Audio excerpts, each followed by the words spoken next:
There's this incredible drive in us, isn't there, to push boundaries. We've gone to the moon, explored the deepest ocean trenches, climbed the highest mountains. Right. But what about going down? Straight into the Earth itself. It does feel like the final frontier for exploration, doesn't it? Yeah. We arguably know more about the surface of Mars than we do about what's deep beneath our own feet. Absolutely. And today, we're diving into something that really embodies that ambition. China's plan to drill deeper into the Earth than anyone ever has. With the ultimate goal of potentially reaching the mantle itself. Yeah, exactly. But as our source material makes pretty clear, this isn't just happening in a vacuum. No, not at all. It's tied into this high-stakes global competition that's playing out right now, kilometers beneath the ocean surface. Mm-hmm. And we're using insights today from an article called China's Plan to Drill into Earth's Mantle. It's a piece that does a good job pulling together the science, the history, and the really significant geopolitical stuff driving this. Right. So our mission for this deep dive is to unpack those key insights, understand the sheer scale, the ambition behind this quest for the deep Earth. And figure out what it all means, right? Trying to reach the mantle, racing for deep-sea resources, what does it signify for resource control, tech leadership, the whole global picture. Exactly. It's way more than just a drill project. There's a fascinating history and a very modern race involved. Okay, let's get into it. So to really get a handle on China's current project, the article takes us back a bit. This idea of drilling through the crust to the mantle, it's not brand new. Right. The source highlights a big attempt from decades ago, yeah. Exactly. Back in the 1960s, the United States launched something called Project Moho. Moho! And its goal was explicit. Drill through the oceanic crust. Because it's thinner, you see. Right, thinner than under the continents. To get a direct sample of the mantle, the layer just beneath the crust. And they picked a spot, I think, near Mexico, where they figured the mantle was only, 5 to 10 kilometers down from the seabed? That was the estimate, yeah. 5 to 10 kilometers, which even thinking about it now sounds incredibly deep. It really does. That was the target depth. Yeah. But despite that ambition, the project was eventually shut down in 1966. How far did they actually get before it ended? Well, this is the kicker. They only managed 183 meters below the seabed. Wait, hang on. 183 meters when the target was 5 to 10,000 meters. Yeah. That gap, 183 versus potentially 10,000, it just shows you how brutally difficult drilling that deep is, even with, massive national effort behind it. Wow. The article mentions the reasons. Super high costs, immense technical complexity, and eventually public and political interest just faded. So a pioneering try, but barely scratched the surface, literally. Pretty much. A very ambitious early attempt that just didn't get very far. Okay, so fast forward all those decades. Now China is stepping into this arena, but they're not starting from scratch, are they? They've built up experience. They absolutely have. They've been accumulating some serious deep drilling expertise, especially on land. And the article points to a specific, pretty amazing achievement just last year. Yes. In 2023, China successfully finished drilling a borehole that reached, wait for it, 10.9 kilometers deep. 10.9 kilometers? I mean, that's deeper than the Mariana Trench. It is. And this wasn't, just for show. It was done in the Tarim Basin. Tarim Basin, northwest China. That's the one. It's known for having incredibly deep oil and gas reserves. The geology there is kind of unusual. How so? It's continental crust, normally thick, right? But it's buried under such deep layers of sediment that it actually pushes the oil deposits way, way down, like 8 kilometers or more underground. So they're drilling through miles of rock just to get to the oil. That's exactly it. And the immediate payoff, the article notes, is boosting China's domestic oil supply. Right. They import, about 20% of the oil currently? Right. So energy security is a big driver there. Definitely. Yeah. But crucially, the source makes it clear this 10.9-kilometer land drill wasn't just about oil. It was a vital, real-world test bed for the exact kind of ultra-deep drilling tech and, frankly, the problem-solving needed for that ultimate offshore goal. The mantle. The mantle. Okay, so that land drill was like proving ground for the tech needed for the even bigger deep-sea challenge. Which brings us back to that big dream hitting the mantle. And China's next big step, according to the source, is taking this expertise offshore with a dedicated ship. The Meng. The Meng. Yeah. Which, fittingly, means dream. And it's a highly specialized piece of kit. What makes the Meng vessel so special? How can it tackle what Moho couldn't? Well, the article outlines some key capabilities. First, This ship can hold its position incredibly precisely, even way out in the open ocean. Dynamic positioning, that sort of thing. Exactly. And from that stable platform, it can lower kilometer after kilometer of drill pipe down to the seabed. And then? And then comes the really crucial part. It's designed to drill another 10-plus kilometers below the seafloor, into the crust itself. Okay, so if the oceanic crust is maybe 5 to 10 kilometers thick in the spots they choose, right? Drilling 10-plus kilometers through that crust, starting from the seabed, that could actually do it. That could realistically be enough depth to penetrate the mantle for the very first time. Wow. That's the explicit ambition the article lays out. But why? Why this almost obsessive drive to drill so deep? What are the core motivations the source talks about? The article points to several drivers, and it's fascinating how science and national strategy are really woven together here. It's definitely not just one thing. Let's start with the science side. Why is getting a direct sample from the mantle such a holy grail for geoscientists? Well, right now, almost everything we know about the mantle, what it's made of, how hot it is, how it flows, it's all inferred.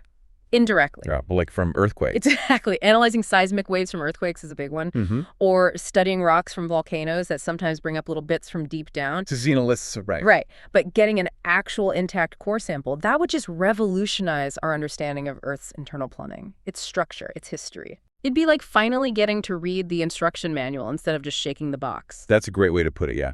A huge leap in fundamental science. Okay, massive scientific potential. But you mentioned strategy. Where does that fit in? This is where the geopolitics really kicks in. The article emphasizes that the ocean floor, especially out in international waters, is this vast, largely unexplored frontier. Right. And it's believed to contain enormous untapped resources.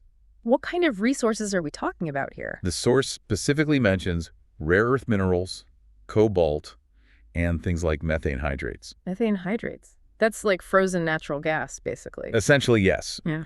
Natural gas trapped in ice-like structures under the immense pressure down there, a potential future energy source. And rare earths, cobalt. I mean, those are absolutely critical for modern tech, aren't they? Hugely critical.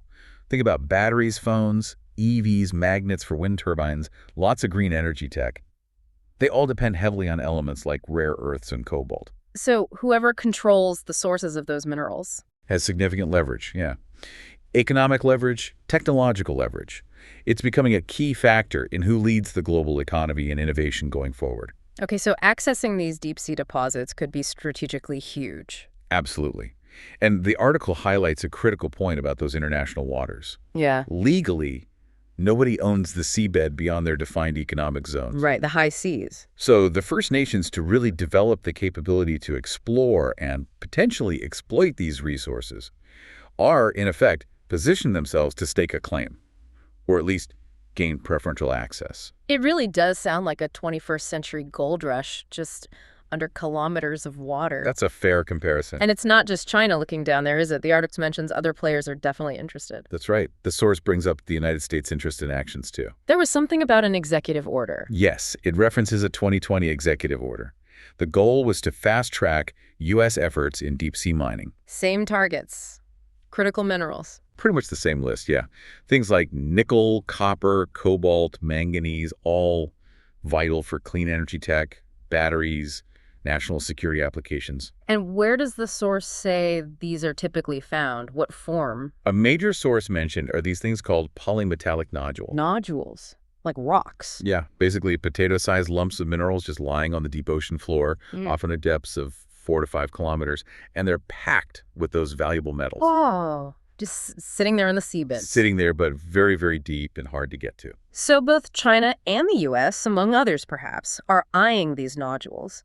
But if everyone wants them, what about the rules? Is there a legal framework for mining out there in international waters? Well, this is where it gets legally messy, Yeah. as the article explains. Okay. There is a UN agreement, the Law of the Sea Convention, which includes provisions meant to regulate deep-sea mining through an international seabed authority. Right.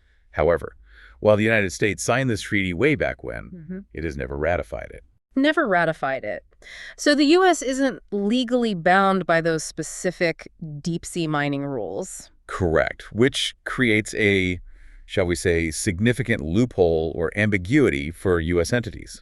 And China? China did ratify the agreement, so they are technically bound by it. But The source also notes that China sometimes interprets or applies international law, including law of the sea, in ways that align with its own interests. Particularly in contested areas, maybe, like the South China Sea. That's mentioned as an example, yes. So you have this dynamic. Multiple countries wanting the resources, no clear ownership in vast areas, and different approaches to the existing, arguably incomplete legal framework. That sounds like a recipe for tension. It's definitely a key tension point in this whole global race. Okay, so amidst all this drilling deep into the crust, potentially disturbing the mantle and scraping nodules off the seabed, the huge question has to be the environmental impact, right? Absolutely. It's a massive concern, and the article acknowledges it directly. Deep sea mining, in particular, is seen as a potential ecological disaster waiting to happen. What disaster? Well, we're talking about operating heavy machinery in environments that are often incredibly unique, ancient, stable, with life forms that might grow exceptionally slowly and recover from disturbance over centuries, if ever. And we barely understand these ecosystems, do we? That's the other thing. They're still poorly understood, stirring up huge sediment plumes, noise pollution, direct destruction of habitat. The consequences could be long-lasting and ripple in ways we can't predict. Is there any counter-argument presented in the source from the pro-mining side? The article does mention that some proponents argue the sheer vastness of the ocean acts as a kind of buffer. Like, the ocean's so big, a bit of mining won't matter much. That's the gist of the argument sometimes put forward, that the scale of the environment might dilute the impact, at least in the short term. But, as you'd expect, there's significant scientific debate and deep concern about that assumption. Especially long-term. Exactly. Long-term effects on these fragile, often isolated ecosystems are a huge unknown. It adds this whole other layer of complexity and, frankly, ethical consideration to the race. Definitely. Okay, so let's try and pull this all together. We've got the history, Project Moho's near failure, Right. China's recent huge leaps in deep drilling tech, both on land and now offshore with the Meng, the massive scientific questions about the mantle, and this intense global race for critical minerals on the ocean floor. Layered with all the legal ambiguities and the environmental red flags. So stepping back, what's the ultimate takeaway the source offers on all this? If you connect all those threads, the article really frames it clearly. This isn't just a collection of separate projects. This whole push, deep drilling, deep sea exploration, it's a powerful lens. A lens on what? On the core dynamics of the 21st century resource race. It argues that access to and control over these subsurface and seabed resources could genuinely reshape global power structures in the coming decades. And for China specifically, the goals are broader than just, say, getting a mantle sample. According to the source, yes. Their ambition with projects like the Meng and the Mantle Quest seems multi-pronged. It's about cementing their geopolitical standing through resource control, Okay. boosting their energy and technology independence, Makes sense. and also gaining significant scientific prestige. Being the first to achieve these kinds of geological milestones is a big deal on the world stage. It's a comprehensive strategic move. Wow. Okay. So we've traced this long history of trying to go deeper, looked at the cutting-edge tech making it feasible now, the revolutionary science potential, and these huge geopolitical stakes tied to the crust and the ocean floor. Yeah, it covers a lot of ground, or rather, what's under the ground in seabed. And this race for rare earths, cobalt stuff, vital for the clean energy transition everyone's talking about, that adds this real urgency, doesn't it? It really does. High stakes all around. And then you overlay the environmental unknowns, the tricky legal situation. It's incredibly complex. It paints a picture of exploration, driven maybe less by pure curiosity now, and more by strategic necessity in a world just hungry for resources. And it really forces us, doesn't it, to think about some fundamental trade-offs. When you consider this accelerating hunt for the resources that fuel our tech and our economies, Yeah. and the very real environmental risks of pulling them from these extreme, barely understood places, what basic questions does this whole deep dive into the earth and the ocean floor force you to wrestle with about balancing progress and power and preserving the only planet we have?